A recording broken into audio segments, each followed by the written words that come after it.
நேரலை செய்யறதுல அது பல பிரச்சனைகள் ஏற்படுது. இப்போ ஏன் அதே கோரிக்கை?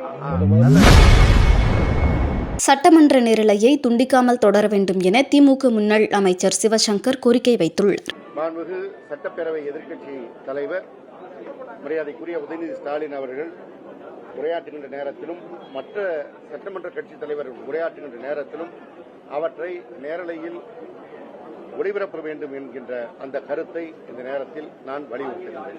நீங்க கடந்த காலங்களில் இதே போன்று நேரலை செய்யறதுல அது பல பிரச்சனைகள் ஏற்படுது. இப்போ ஏன் அதே கோரிக்கை? நல்ல கேள்வி. அதான் நல்ல கேள்வி. முதல்ல நாங்க முதல்ல நேரலையில வினாவிடை பகுதிகளை ஒளிபரப்பிடும் படிப்படியாக பரிச்சார்த்த ரீதியில அதெல்லாம் நீங்க செய்யலன்னு தான் ஒரு மாற்றம் வேண்டும் என்று அவர்கள் கோரி அந்த மாற்றத்தை பெற்று ஆட்சிக்கு வந்திருக்கிறார். சொன்ன மாற்றத்தை அவர்கள் செயல்படுத்தவில்லை என்பதுதான் எங்களுடைய கருத்து.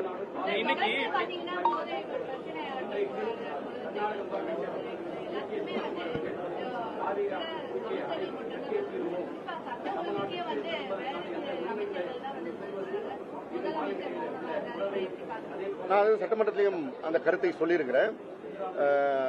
இது ஆட்சி அமைந்தது புதுசுங்கிற செய்தியை திருப்பி பேசுறீங்க. எங்களுடைய கழக தலைவர் அவர்களும் 6 மாத அவகாசம் கொடுத்தார். அது எதற்குன்னா புதிய திட்டங்களை நீங்கள் அறிவித்த திட்டங்களை செயல்படுத்துவதற்கு தீட்டுவதற்கு புதிய கொள்கைகளை வழிவகுப்பதற்கு. ஆனால் நடைமுறையில் அன்றாடம் சட்டம் ஒழுங்கு பிரச்சனையை சரி செய்வதற்கும் மிக குறிப்பாக மக்கள் இன்றைக்கு பாலியல் பிரச்சனைகளுக்கு எதிராக வெகுண்டெழுந்திருக்கிறார்கள். செய்திகளை உள்ளது உள்ளபடி தெரிந்து கொள்ள ரெஃப்ளெக்ட் நியூஸை சப்ஸ்கிரைப் பண்ணுங்க.